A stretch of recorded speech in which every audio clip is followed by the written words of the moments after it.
जय श्री राम, जय सीताराम। आप सुने हैं राम कथा रस वाहिनी का अध्याय 28। दशाशीष मर्दन। जब रावण ने इस विनाश का समाचार सुना तो वह आश्चर्यचकित बोला, सही तो बोला। किसने आशा की थी कि युद्ध का अंत ऐसा होगा? किसको यह अनुमान था कि संग्राम इतना विनाशकारी होगा? तक की मृत्यु का समाचार सुनकर लंकावासियों के हृदय भय से थर्राने लगे। अनेक विद्वांसों का पूर्व पिता रावण के पास गए तथा उसे सांत्वना देने एवं शांत करने का प्रयत्न किया, किंतु यह सब व्यर्थ था। उनका परामर्श रावण की बुद्धि में प्रवेश नहीं कर रहा था। जब रावण ने समय की को संभाला तो उसे निरंतर की पत्नी का विलाप सुनाई दिया, जिसने उसे शत्रु के प्रति और अधिक क्रूर बना दिया। वह प्रतिशोध और क्रोध की ज्वाला में भभक उठा। रात्रि बीत गई और प्रभात हो गया, किंतु रावण को इसका कोई भान ही नहीं हुआ। रावण लंका के चारों द्वारों पर एकत्रित वानर प्रतिदिन की भांति शत्रु पर प्रहार करने तथा नगर में प्रवेश करने की तैयारी कर रहे थे। रावण ने राक्षस योद्धाओं को एकत्रित कर उनसे इस प्रकार का, सैनिकों, यदि संग्राम को देखकर तुम्हारे हृदय कांपते हैं तो उत्तम होगा कि तुम इसी क्षण रणभूमि से चले जाओ। युद्ध के दौरान तुम मैदान छोड़कर नहीं जाना, अन्यथा मैं अपने हाथों से ही तुम्हें काट डालूंगा।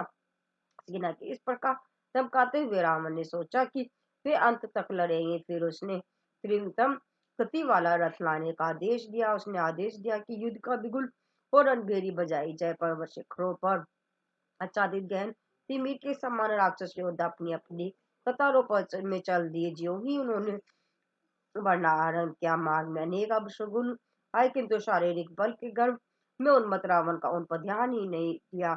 उसके हाथ में पकड़े अस्त्र गिर रहे थे। रथ का साथ अचानक गिर पड़ा। संग्राम स्थल की ओर बढ़ रहे हाथी और घोड़े अचानक जोर जोर से विलाप करने लगे। चारों ओर कुत्तों और लोमड़ियों का उधर सुनाई दे रहा था। लंका के विनाश की सूचना देते हुए उल्लू बोल रहे थे। राक्षसों की भूसेना, सेना, गज सेना तथा पैदल सेना शत्रु का सामना करने लंका के द्वारों की ओर बढ़ रही थी। सेनाओं की कठोर पदचाप से पृथ्वी भी पुलकित थी। उस सेना का तेज एवं प्रताप अवर्णनीय था। रावण की सेना बसंत देवता की देव सेना के समान कांति युक्त थी। नगाड़े, सूर्य बिगुल आदि का उद्घोष चारों और वीरता तथा साहस के ऐश्वर्य स्रोत के रूप में गूंज उठा। बड़े बड़े भयंकर वानर रीछ काल के समान ऐसे दौरे मानो अनेक बाणों के लगने से वे पंखों सहित पर्वतों के समय और जपते हैं। उन्होंने राक्षसों पर कालतुत के समान प्रहार किया। उनके दांत और नाखून ही उनके सर्वाधिक शक्तिशाली अस्त्र थे। उन्होंने रिपुदल पर पर्वत और विशाल वृक्ष फेंके। हमारे भगवान राम की जय हो के सिंह गर्जन को सुनकर राक्षसों के हृदय मृत्यु भय से थरथराने लगे। शीघ्र ही यह युद्ध राक्षसों तथा वानरों के मध्य द्वंद्व की कड़ी बन गया। एक और राम की जय हो का नारा था, दूसरी ओर रावण की जय हो का। राक्षस यमदूतों के समान लड़ रहे थे। वानर घावों के कारण रक्त से लथपथ थे। इन्होंने शत्रु सेनाओं पर मुष्टि प्रहार किए। वानरों ने अपने दांतों से ये राक्षसों को काट काट कर टुकड़े टुकड़े कर दिए। उनकी छातियों पर घुसे व लातें मारी। उन्होंने उन्हें कस कर पकड़ कर अंग भंग कर दिया। कपि सेना ने राक्षसों की अंत क्रिया निकाल कर अपने गलों में पहन ली। रावण अपनी सेना का विनाश होते देखकर सचेत हो गया। उसने अपना धनुष धारण कर उन राक्षस सैनिकों पर बाण छोड़े जो अपनी जीवन रक्षा हेतु संग्राम स्थल से भाग रहे थे। जब वानरों ने रावण को अपने ही सैनिकों पर क्रुद्ध होते हुए देखा तो वे अति उत्तेजित हो उठे। वे अति उल्लासित हो भारी संख्या में उसकी ओर बढ़े।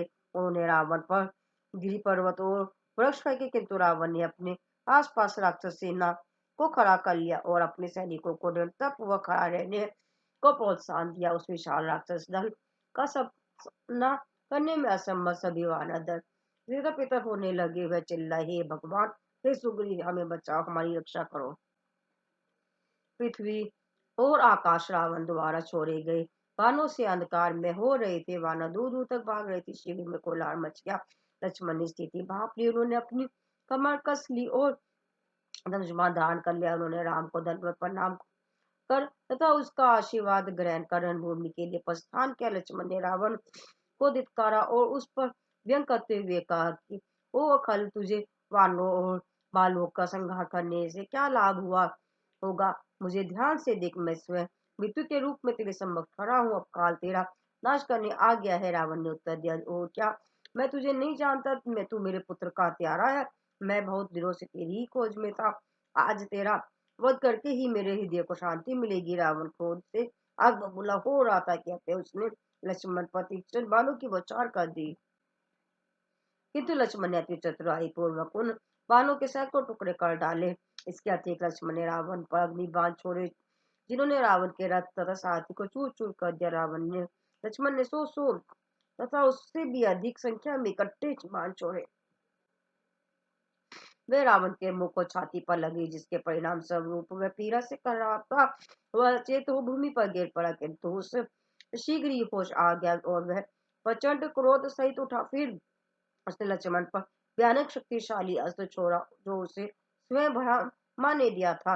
अस्त्र के लगते ही लक्ष्मण भूमि पर गिर पड़े। जब हनुमान ने उन्हें गिरते हुए देखा तो वे रावण को कोसते हुए लक्ष्मण की ओर दौड़े। रावण ने हनुमान को जोर से घूसा मारा, जिससे हनुमान को अत्यधिक पीड़ा हुई और परंतु वे गिरने से पहले ही संभल गए। उन्होंने रावण पर उससे भी अधिक प्रबल प्रहार किया। उसकी प्रतिक्रिया देखकर रावण अवाक रह गया। उसने स्वयं से कहा, इसकी मुष्टि भस्मीभूत हो जाए।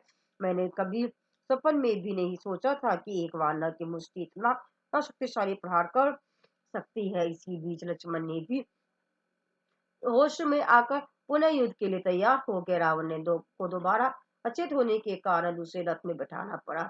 उसके साथ ही ने अति चतुराई से रथ को लंका की नगरी की ओर बढ़ा लिया। लंका पहुंचते ही रावण होश में आ गया। उसने आदेश दिया कि विशेष विनाशकारी तथा विजय प्रदायक पाताल नामक यज्ञ संस्कार किया जाए, जिससे वह अपने द्वार पर आगामी शत्रु को पराजित कर सके। वह कितना मूर्ख था! क्या वह राम के साथ युद्ध में कभी विजय प्राप्त कर सकता था? विभीषण के जो गुप्तचर रावण की क्रियाकलापों पर निगाह रख रहे थे, उन्होंने विभीषण को पाताल होम का समाचार देकर यथा समय सावधान कर दिया। विभीषण अभिलंब राम के पास जाकर उनके चरणों पर गिर पड़े और बोले, स्वामी, अब रावण उसी प्रकार के यज्ञ में व्यस्त है जो विगत में मेघनाद ने आरंभ किया था। अतः वानरों को इस यज्ञ को में विध्वंस डालना होगा और उसे विफल करना होगा, ताकि रावण इस संस्कार में जिस फल की आशा में है उससे वह वंचित रह जाए। यदि यह होम नियमित रूप से समाप्त हो गया तो फिर रावण को पराजित करना अति कठिन होगा। शीघ्र ही बर्बाद हो गया। राम के आदेश अनुसार अंगद और हनुमान विशाल सेना सहित होम कुंड की ओर चल दिए। उन्होंने वीरतापूर्वक उछलते कूदते हुए रावण के महल में को घेर लिया। पापी यज्ञ रणभूमि में से भागकर प्राण बचाने को घर में अब क्या तू चुपचाप बैठकर ध्यान कर रहा है? अंगद ने सासपूर्वक उसके पास जाकर उसने जोर से लात मारी। रावण मौन हो ध्यान में मगन था। तनिक मात्र हलचल या ध्यान भंग होने से ही वह ओम के लिए अयोग्य व अपवित्र हो जाता, जिससे विजय हेतु क्या हुआ वह होम निष्फल माना जाता। अंगद और वानरों ने इसका लाभ उठाया। कुछ वानरों ने तो रावण को अपने दांत पर गड़ा दे, कुछ ने उसके बाल नीचे डाले।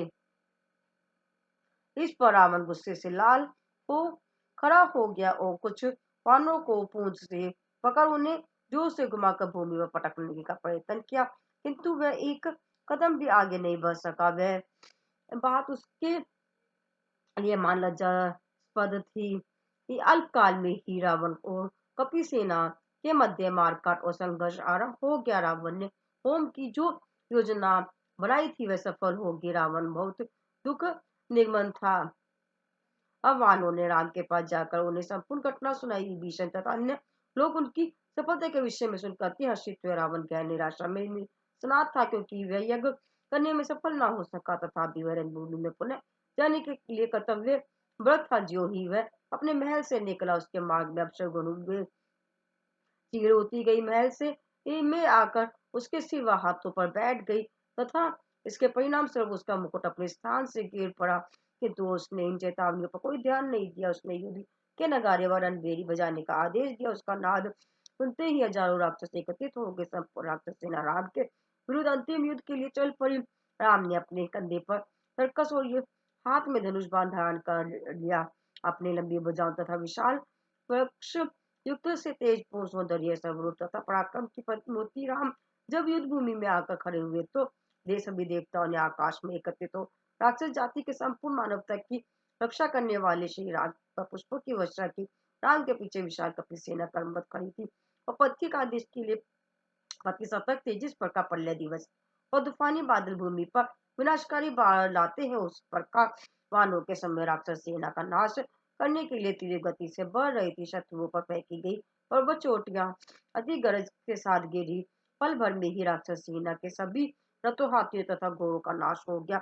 सहस्रों दानव भूमि पर गिर पड़े। चारों ओर रक्त की नदियां बह चली। रावण के सभी योद्धा मारे गए। उसने सोचा कि वह तो अकेला हो ही रह गया है और वानर है तथा भालू बड़ी संख्या में आते हैं। उसने अपने माया का प्रयोग करने का निश्चय किया। उसने राम के अतिरिक्त अन्य सभी पर माया का प्रयोग किया तो राम का संकल्प इसके विपरीत था। राम के संकल्प के कारण रावण जहां भी दृष्टिपात करता था उसी से वहीं उसे राम व लक्ष्मण सहित विशाल वानर समूह दिखाई देते थे। तब रावण को आभास हुआ कि उसकी माया निष्फल हो रही थी। राम के शीघ्र ही वानरों को अपने पास बुलाकर उससे अति गंभीरता पूर्वक कहा, तुम सब इस दीर्घकालिक और भीषण संग्राम से थक गए होंगे, जाओ और विश्राम कर। अब राम और रावण का युद्ध देखो। जो ही उन्होंने यह वचन सुने तभी रावण ने उच्च स्वर में उन्हें युद्ध के लिए ललकारा। इस पर राम ने मुस्कुराते हुए मधु वचन कहे, मधु सर्वप्रथम मैं जो अनैतिक उपदेश तुझे दे रहा हूँ उसने सुन। संसार में तीन प्रकार के मनुष्य होते हैं। प्रथम प्रकार के लोग तो उस पातली वृक्ष के समान होते हैं जो सुंदर रूप में विकसित होता है किंतु उसके फूल फलों में नीति नहीं होते। ऐसे व्यक्ति केवल मात कहने में ही व्यक्त रहते हैं किंतु अपने कथन का अंश मात्र भी पालन नहीं करते। दूसरे प्रकार के व्यक्ति केले के पेड़ के समान होते हैं। यह वृक्ष व फूल व फल दोनों ही देता है। ऐसे व्यक्ति निज कथानुसार कहते और करते हैं। तीसरे प्रकार के व्यक्ति कटहल के पेड़ के समान होते हैं। इस वृक्ष पर कोई फूल नहीं आता अपितु केवल फल आते हैं होते हैं। सब प्रथम कोटि के लोग मिथ्या प्रशंसा अथवा बड़ा चढ़ा कर बात नहीं करते। वे तो मौन रूप मेरी आत्म प्रशंसा के बिना ही कार्य करते हैं। तू केवल दम्भी है। तू तेरा नैतिक शासन के कारण ही तेरी जाति का नाश हो रहा है। रावण इस दोषारोपण को चुपचाप सहन नहीं करना चाहता था। उसने कहा कि क्या तुझे मुझे सिखाने का साहस करते हो। ये कहते हुए उसने अपशब्दों की बौछार कर दी। सहसा उसने राम को तीक्ष्ण बाणों की का पुंज छोड़ा। उनके विरोध में राम ने अग्नि बाण छोड़ा जिससे उसके बाण द्वारा फेंके गए सभी बाण जलकर भस्म हो गए। रावण ने राम पर लाखों तीक्ष्ण आधार वाले चक्र और त्रिशूल फेंके किंतु उसके दुष्ट हृदय की आशाएं पूर्ण नहीं हुई। तब राम ने अपना दुर्जय धनुष उठाया और तीक्ष्ण बाणों की वर्षा कर दी। वे सभी बाण काल तो तब विशाल सर्पों के समान सीधे रावण को लगे। राम ने देखा कि बाणों के से जैसे ही रावण के का सिर कटा वैसे ही उसके स्थान पर एक नया शीश आ गया। रावण अपनी भावी मृत्यु की अपेक्षा पर कर गर्भ में चूर था। उसने अति उल्लासपूर्वक राम को चेतावनी दी। अति भयानक दृश्य था। भूमि पर पड़े कटे से चिल्ला रहे थे, राम कहाँ है, वो लक्ष्मण कहाँ है, वहां सुग्रीव कहाँ है। दर्द से जुड़े वे मुख अपने दांत पीस रहे थे कि विभीषण को पुकार कर कोस रहे थे। उन कटे सिरों ने कहा, मेरे भाई तुझे धिक्कार है कि तू अपने भाई की मृत्यु का समाचार सुनने की प्रतीक्षा कर रहा है जिससे तुझे राज्य मिल जाए। तू कोई वीर नहीं है, तू तो एक कायर धर्मात्मा है। तुझे धिक्कार है, किसी को तो तेरा मुख नहीं देखना चाहिए। शीघ्र ही कटे हुए सिर पुनः जुड़े हुए दिखाई देने लगे और फिर रावण का नया दुनिया पराक्रम सहित घोर संग्राम किया। यह देखकर लक्ष्मण, सुग्रीव और अंगद ने उसकी शक्ति की सराहना की। अंततः राम ने निश्चय किया कि अब रावण का वध करने में विलंब करना उचित नहीं है था। उसका दुराचार दिन प्रतिदिन बढ़ता जा रहा था। इसी बीच नल, नील तथा अन्य सभी सैनिक रावण पर पत्थर फेंक कर उसे प्रेरित कर रहे थे किंतु गोदाविला हो जाने के कारण उस दिन युद्ध का युद्ध समाप्त हो गया। उस दिन रात को त्रिजटा ने सीता के पास बैठकर उनसे राम रावण युद्ध का वर्णन किया। उसने सीता को बताया कि राम ने जब जब भी रावण का शीश विच्छेदित किया तब तब उसके स्थान पर नया शीश निकल आया। यह समाचार सुनकर सीता का मुंह पीला पड़ गया। वह निराश हो गया। देखकर त्रिजटा चकित हो बोली, आप चिंता न करें, रावण के हृदय में आपकी प्रतिमा प्रतिष्ठापित है। इसी कारण उसके नए सिर निकल आते हैं। यह सुनकर सीता को खेद भी हुआ और साथ ही हर्ष भी। इसके साथ ही त्रिजटा ने तुरंत कहा, सीता आप शंका न करें, रावण का नाश अवश्य संभावी है, राम की विजय होगी। राम भी प्रत्येक बाण छोड़ते समय आपकी याद करते हैं। उनके हृदय में भी आपकी ही प्रतिमा है। इसी कारण रावण के वध में देर हो रही है। जब रावण के हृदय से क्षण भर के लिए भी आपका सम्मान हट जाएगा, तभी उसका नाश हो जाएगा। वही उसके नाश का फल होगा, उसकी सेना उसका वध हो जाएगा।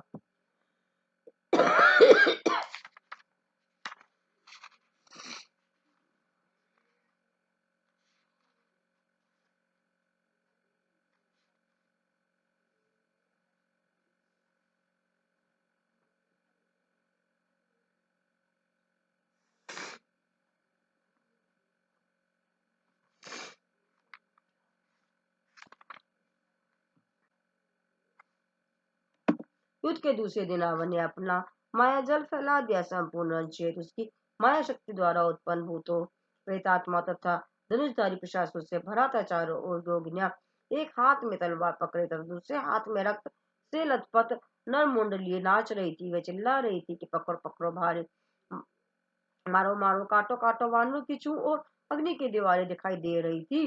वानर और भालू अति भ्रमित हो गए। कपि सेना पर भारी भालू वर्षा हुई। रावण ने शत्रु की दशा देख कर जोर से हट्टास किया। लक्ष्मण, सुग्रीव, अन्य सेनानी अशक्त हो गए। योद्धाओं ने राम के से अति कम स्वर में रक्षा के लिए प्रार्थना की। राम को रावण की माया शक्ति से उत्पन्न अनेक हनुमानों ने घेर लिया। प्रत्येक हनुमान ने विशाल चोटियां धारण कर रखी थी। उन्होंने राम को अपनी पूंछ में बांधने का भी प्रयत्न किया। उनकी पूंछ लंबी होकर चारों दिशाओं में फैल गई।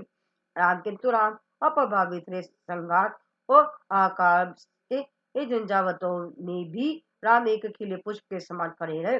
उन्हें ज्ञात था कि वह कभी सभी की पैशाचिक विद्या का खेल था। रावण द्वारा राम की माया शक्ति के जाल में फंसने के प्रयत्न पर राम मन ही मन हंस रहे थे। उन्होंने अपने धनुष के एक ही बाण से उस माया शक्ति के विभिन्न प्रभावों को नष्ट कर डाला। वानरों और बिच्छुओं ने देखा कि सभी भयानक दृश्य लुप्त हो रहे थे। इसी कारण वह सभी अत्यंतिक प्रसन्न थे। राम का बाण लगते ही संपूर्ण माया जाल पल भर में वैसे ही लुप्त हो गया, जिस प्रकार सूर्योदय होने पर कोहरा नष्ट हो जाता है। वानरों ने रावण पर पत्थरों की बौछार कर दी। वह अस्त्र सहित उसके चारों ओर उछल कूद मचाने लगे। तुरंत पर राम ने एक तीक्ष्ण बाण निकाला और सीधा रावण पर छोड़ा। इस बाण ने रावण का सिर भेद दिया, किंतु पल भर में ही उसके स्थान पर एक नया सिर निकल आया। बारंबार ऐसा ही होता था। राम यह दृश्य देखकर मानो मन ही मन आनंदित हो रहे थे। यह देखकर उन्हें लाभ और लोभ की बात स्मरण हो आई, किंतु वस्तु से प्राप्त होने पर उसकी अधिकाधिक पर्याप्ति ही हेतु लोभ हो जाता है। उन्होंने गिरते हुए शीश की लाभ के रूप में तथा नए उगते हुए सिर की लोभ के रूप में कल्पना की। ये राम ने व रावण के मध्य अतुलनीय तथा अद्वितीय संग्राम चला। कहावत है कि सागर और आकाश अतुलनीय है, किसी अन्य वस्तु के साथ इनकी तुलना नहीं की जा सकती। इसी भांति राम रावण युद्ध भी स्वयं में अतुलनीय युद्ध था। 18 दिन तक घमासान युद्ध चलता। राम युद्ध में तनिक भी नहीं था कि उनके लिए यह तो एक खेल एवं मनोरंजन था। वनवास के 14 वर्ष पूर्ण होने में कुछ दिन ही शेष रह गए थे, अतः शेष समय वह युद्ध में व्यतीत कर सकते थे। राम के संकल्प को भला रावण कैसे टाल या बदल सकता था। निश्चित दिन पूरे होने पर तो चारों ओर से रावण के लिए अपशगुन दृष्टिगोचर होने लगे। कुत्ते भौंकने लगे, लोमड़ियां सिसकने लगी, गंधे रेंगने लगे, पशु पक्षी करुण कंदन करने लगे, आकाश से आग बरसने लगी, चारों ओर अग्नि का प्रचंड शाखाएं दिखने लगी। रानी मंदोदरी का हृदय जोर जोर से धड़कने लगा। लंका नगरी के प्रत्येक घरों और मंदिर की सभी प्रतिमाओं ने अचल अश्रुधारा भाई। प्रचंड आंधी ने पर्वत और घाटियों में हलचल मचा दी। इस शंका सूचक लक्षणों के प्रति सचेत सुरगणों को ज्ञात हो गया कि अब राक्षसों का निकट था और वह जय जयकार का जय घोष करने हेतु धर्म की विजय देखने आकाश में एकत्रित हो गए। तभी राम ने रावण पर 31 बाण एक साथ छोड़े। वह रावण को भयंकर सर्प के समान जाकर लगे।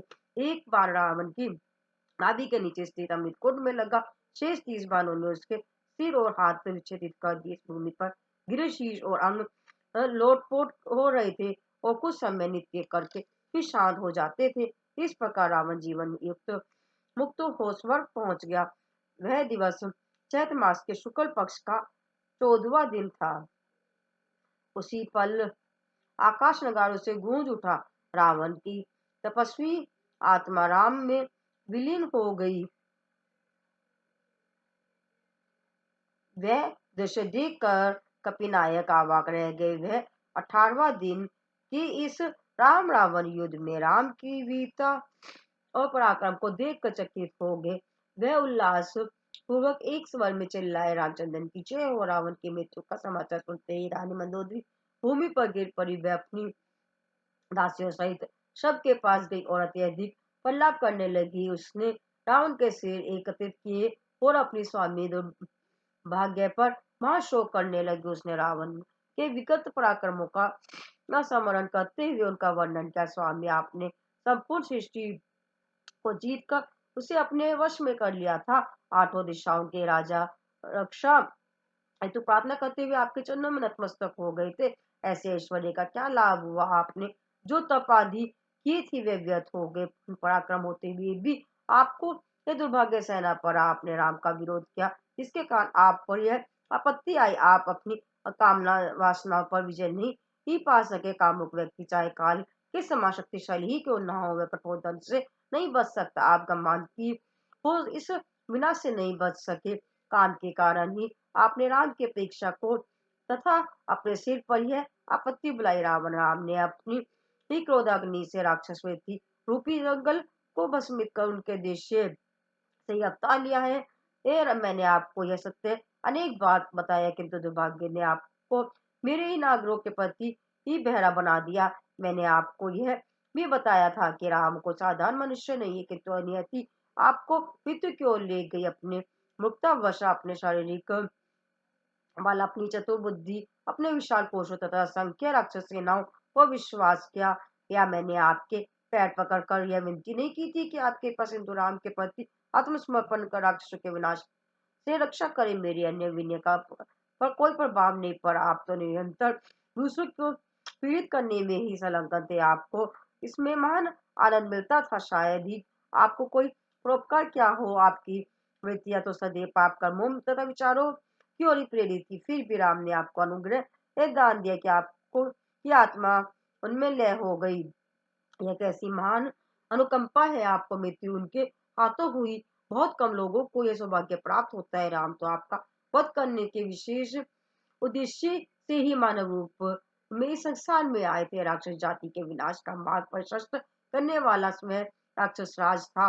यही आपकी महानतम उपलब्धि मानी जाएगी। यही आपकी प्रजा संरक्षण की क्षमता का सबसे बड़ा उदाहरण है। क्या यही आपकी संपूर्ण तपस्या आध्यात्मिकता साधना का अंतिम परिणाम है? राम, क्या आपने यह प्रमाणित करने के लिए ही ऐसा किया है कि कोई भी व्यक्ति अपने कर्मों के फल से नहीं बच सकता? उस नियम के लिए इससे महान अन्य कौन सा उदाहरण हो सकता है? उनके द्वारा लाई गई यह विपत्ति सबके लिए देखने और शिक्षा प्राप्त करने की लायक है। मंदोदरी बहुत समय तक अपने स्वामी के पास बैठी विलाप करती रही। ही ज्ञान द्वारा मंदोदरी को यह अनुभूति हो गया था कि राम परम ब्रह्मा ही है। ऐसी शोकग्रस्त घड़ी में उसके दृष्टिकोण व व्यवहार को देखकर स्वर्ग के देवतागण भी अति प्रमित हुए। मंदोदरी के कर्ण कंदर को सुनकर विभीषण को भी बहुत दुख हुआ। वे मंदोदरी के कथन और अनुभूति किससे सहमत थे। उन्होंने राम और लक्ष्मण ने विभीषण के पास जाकर उन्हें सांत्वना दी। उन्होंने उन्हें अपने मृतक भाई की अंत्येष्टि क्रिया करने का निर्देश दिया। उनके अध्ययन अनुसार विभीषण ने यथा समय यथा स्थान पर सभी विधि विधानों का पालन किया। मंदोदरी तथा अन्य नारियों ने मंत्र तथा तिल से युक्त जल अर्पित किया।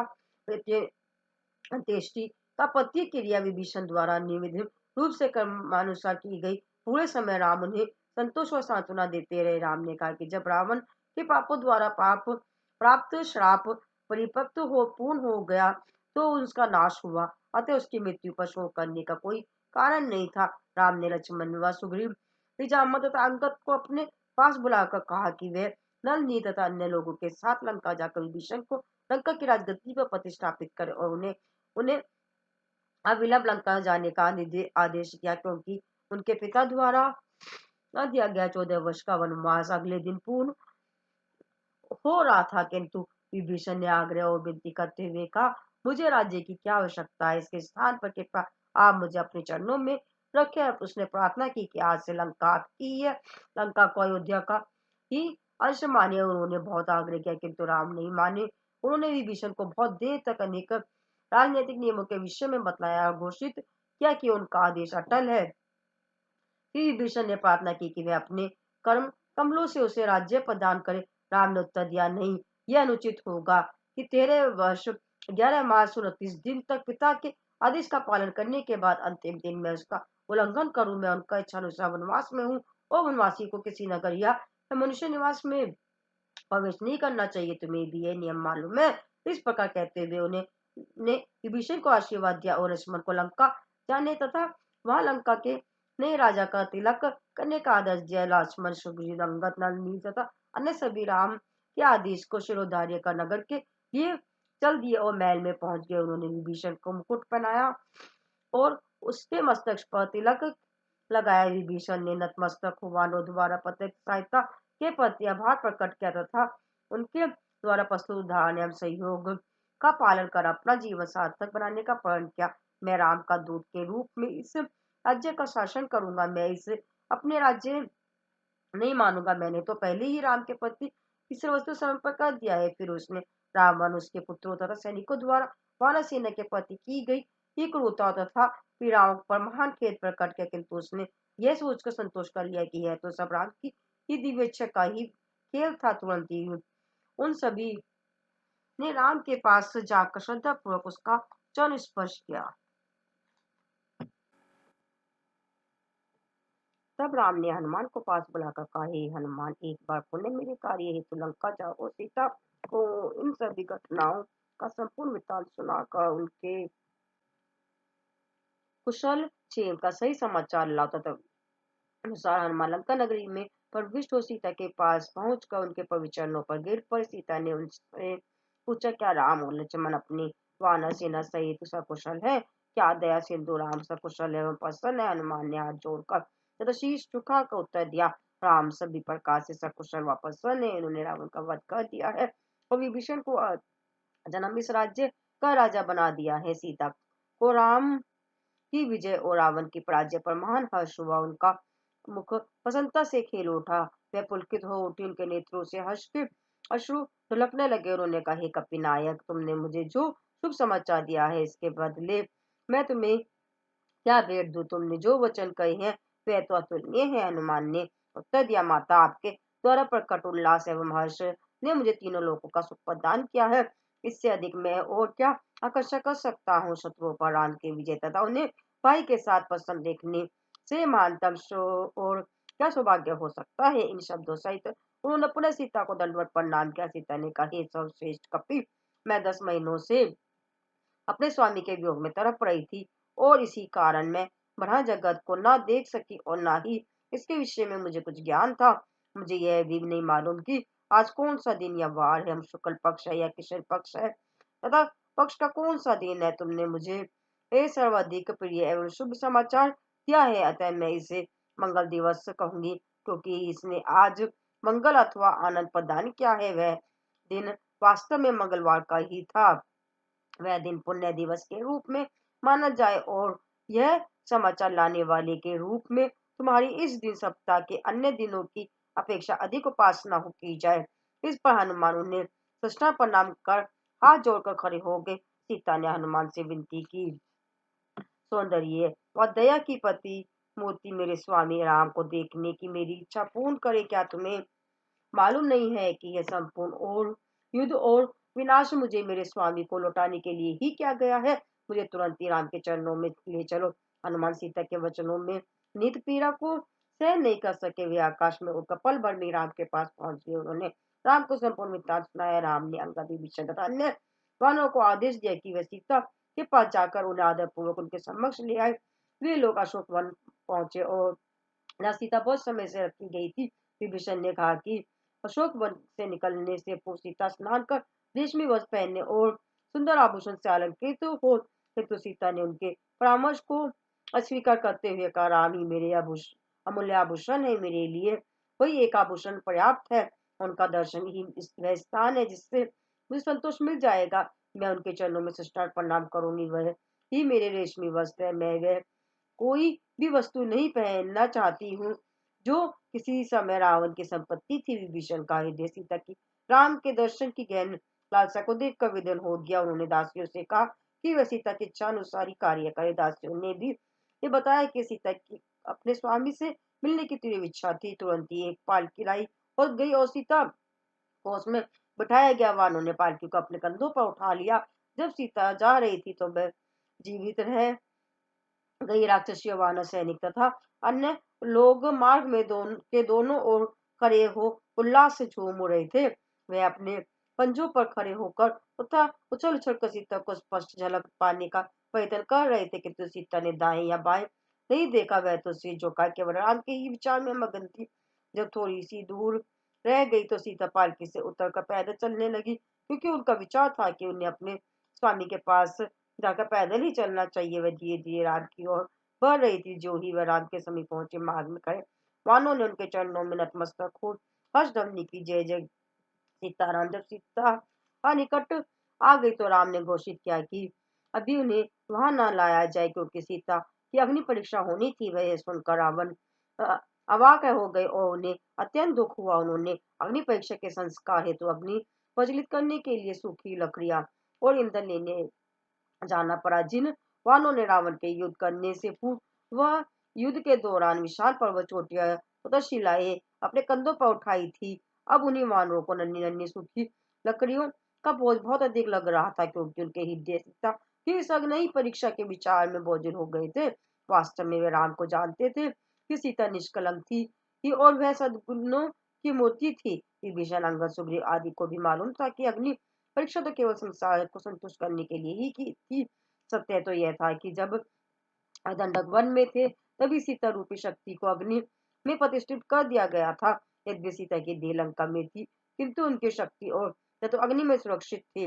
अब उन्हें अग्नि परीक्षा देनी थी ताकि वह शक्ति की स्वरूप वास्तविक सीता के रूप में प्रकट हो सके। सीता ने इस संस्कार का सहज स्वागत किया, क्योंकि संसार को स्पष्ट हो जाएगा कि उनका हृदय पवित्र और निष्कलंक था। वह वचन अग्नि की शाखाओं को देखने के लिए उपस्थित थी, लेकिन लक्ष्मण दुखा निगमन थे, क्योंकि उन्हें ही इस संस्कार का निरीक्षण करना था। सीता ने उन्हें मृदु परामर्श देते हुए कहा, लक्ष्मण, मेरे विवाह के समय ब्राह्मणों ने अग्नि प्रज्वलित कर उस गर्भ को पवित्र किया था। आज अग्नि मुझे नया जन्म देगी। इसके बाद स्वामी ने मेरा विवाह होगा। अग्नि में भरपूर लकड़ियां डाली, ऐसा करना उचित है। उनके वीर है पुनः मिलन की अभिलाषा, धर्म, निष्ठा, न्याय के प्रति मोह तथा उनके वचनों में व्यक्त स्थिति बुद्धिपूर्ण विश्लेषण को देखकर लक्ष्मण अति प्रभावित हुए। उनके नेत्रों से अश्रु धारा प्रभावित थी। वह अति श्रद्धापूर्वक कर्मबद्ध हो मौन खड़े हो गए, क्योंकि अपनी ये भावनाओं को अभिव्यक्त करने के लिए उनके पास कोई शब्द नहीं थे। उन्होंने राम के मुख को निमिष देखते हुए लकड़ियां एकत्रित कर आग लगा दी। सीता प्रचंड अग्नि शाखाओं को देखकर अति प्रबुदित हुई। उनके मन में भय का कोई लक्ष्य दृष्टिगोचर नहीं था। उन्होंने अग्नि के पास खड़े होकर कहा, हे पवित्र वस्तु के संस्कार करता, अपने वचन, कर्म या विचार में मैंने मेरा मन अपने स्वामी राम के अतिरिक्त अन्य किसी पर नहीं गया है। हे पवित्र कारक अग्नि, तुम प्रत्येक प्राणी के हृदय में वास करती हो। जब मैं तुम्हें प्रवेश करूं तो तुम मेरे लिए चंदन के समान शीतल बन जाना। तो उन्होंने राम को साष्टांग प्रणाम कर अग्नि में प्रवेश किया। अग्निदेव ने ब्राह्मण के रूप में प्रकट हो वास्तविक सीता को अपने साथ ला राम के चरणों में उसी प्रकार भेंट कर दिया, जिस प्रकार श्री सागर ने भगवान विष्णु के चरणों में लक्ष्मी को भेंट किया था। वह राम के बाईं ओर इस प्रकार दीप्यमान थी मानो एक पूर्ण विकसित नीलकमल के साथ सुनहरा दूधिया पुष्प विद्यमान हो। देवता गणों ने नगारे वाद्य भी बजाकर अपना हर्षोल्लास प्रकट किया। विभीषण तुरंत ही नगर में गए और पुष्पक नामक वायु रथ में भगवान के उपयुक्त वस्त्र और आभूषण लाकर उन्हें राम के समक्ष रख दिया। राम ने कहा कि रथ को आकाश में ले जाकर मूल्यवान वस्तु नीचे ये लोगों के लिए बसाई जाए। ये विभीषण के उनके आदेश अनुसार ही क्या, वानरों के आसपास जो भी गिरा वह उस पर झपट पड़े। रत्नों को वे लाल व पके हुए फल समझे। जब चखने पर उन्हें मालूम हुआ कि वह तो पत्थर थे, तो उन्होंने निराशापूर्वक उन्हें फेंक दिया। यह दृश्य देखकर राम और सीता बहुत आनंदित हुए और सहानुभूति पूर्वक में हंसने लगे। अनेक वानर और पालवों ने वे वस्त्र धारण कर लिए और कृतज्ञता पूर्वक राम के पास गए। रंग बिरंगी वेशभूषाओं में आनंद विभोर हो वे नृत्य कर रहे थे। राम ने उनकी सराहना की और अति कृपा पूर्वक कहा, हे वानरों, तुम्हारी शक्ति और वीरता के कारण ही मैं रावण का वध करने तथा विभीषण को लंका का राज्य प्रदान करने में सफल हुआ हूँ। अब तुम सब लोग अपने अपने घर जा सकते हो। मैं सदा तुम्हारे साथ हूँ। अब तुम्हें भयभीत होने की आवश्यकता नहीं है। इस प्रकार राम ने अपने सर्वकालिक संरक्षण का वचन देते हुए वह यह आश्वासन दिया कि उन्हें किसी व्यक्ति या संकट से भयभीत होने की का अवसर नहीं आएगा। वानर तथा अन्य लोग राम की कृपा दृष्टि के प्रति अति कृतज्ञ थे। उन्हें सब कुछ विस्मित हो गया था। उन्होंने श्रद्धा पूर्वक हाथ जोड़कर कहा, स्वामी, आपके वचन आपके ऐश्वर्य के अनुरूप है। हम उनके सामने कुछ तो बोलने में शक्तिहीन हो जाते हैं। वह हमें व्याकुल कर मूक बना देते हैं। हम तो दुर्बल हैं। आप ही हमारे रक्षक और संरक्षक हैं। आप त्रिलोक के स्वामी हैं। क्या कोई मक्खी कभी गीत की सहायता करने का दावा कर सकती है? क्या एक नन्हा दीपक अपने प्रकाश से सूर्य को प्रकाशमान करने का दावा कर सकता है? वानर राम के चरणों पर नतमस्तक हो अश्रुपूर्ण नेत्रों सहित राम के समक्ष खड़े थे। वानर और बालुओं ने दीक्षा पूर्वक राम से विदा ली। वह राम से अविरल अनुग्रह दान की प्रार्थना करते हुए अपने मन में राम की छवि अंकित कर हर्ष और विषाद को मिश्रित भावना सहित अपने अपने घरों की ओर चल दिए। नल सुग्रीव, हनुमान, विभीषण तथा अन्य नायक व योद्धा भावियल थे। वे अश्रु भरे नेत्रों सहित मौन खड़े हो राम को निर्मिष देख दृष्टि से देख रहे थे। उनके गहन प्रेम एवं स्नेह को देखकर राम ने उन्हें अपने साथ पुष्पक नामक वायु रथ में बैठा लिया। बोलो जय श्री राम। ये था राम कथा रस वाहिनी का अध्याय 28, 10 शीश मर्दन। बोलो जय श्री राम, जय सीता।